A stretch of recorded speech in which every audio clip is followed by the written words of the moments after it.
Bonjour Salem, aujourd'hui je vous présente Salem, notre chef poseur de Énergie Service France. Donc nous sommes basés à Saint-Péray-en-Faucigny, au cœur de la Haute-Savoie. Aujourd'hui Salem va vous présenter deux modèles de fixation pour deux types de toiture, plus après un boîtier et ainsi que le boîtier en face. Voilà, déjà il y a deux types de fixation qu'on installe, enfin qu'on utilise le plus souvent. Okay. C'est ce type d'install, donc les K2, c'est des crochets en fait qui sont essentiellement efficaces sur les types de tuiles mécaniques. Et nous avons cela aussi qui est aussi K2. Cela c'est vraiment plus pour des tuiles plates type écaillé, tout ce qui est plat, quoi. Okay. C'est deux types de crochets.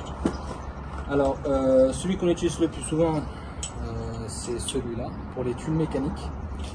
Donc alors c'est un système assez facile, donc là on le fixe au chevron et la tuile en fait va être une qui sera en dessous et une deuxième qui va aller épouser au-dessus.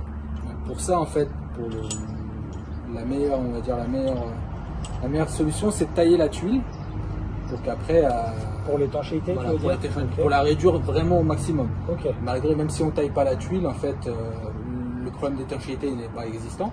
Mais le fait ça la renforce beaucoup plus. Ok. Donc comme ça, on diminue les petits jeux qu'il peut y avoir. Et... Ouais, voilà. Okay. Et là, pour la tuile plate, c'est le même principe. On fixe ici au chevron. La plupart du temps, il faudrait mettre un tasseau en bois. Donc le tasseau en bois, on le fixe au chevron et la patte dessus. Pour assurer vraiment le fait que ça soit vraiment plat sur la tuile du bas et qu'il n'y ait pas de souci de jeu ou quoi. D'accord. Donc après, une fois qu'on a installé les crochets, on va installer un rail, donc un rail type K2. Celui-là, pour celui-là, c'est pour ce type de fixation, et pour celle-là, c'est un autre type de rail. Okay. Mais c'est le même système. Donc en fait, ici, on vient lever la lèvre ici qui est là, et le crochet vient s'emboîter. Il faut le desserrer un peu plus. Donc totalement réglable. Voilà, totalement réglable. Okay. Dans ce sens-là. Et là, on n'a plus qu'à serrer et le rail ne bouge plus. Ça a mordu et le rail ne bouge plus. Après on peut jouer sur la hauteur parce qu'on fait aussi un niveau des rails pour que les panneaux soient le plus possible droit quand c'est faisable.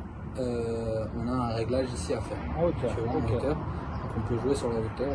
Bon, après ça dépendra de notre charpente aussi parce que si on est sur une charpente qui est vachement secouée, voilà, ça va être compliqué. Ça va être difficile de pouvoir rattraper. C'est faisable mais c'est difficile. Ok.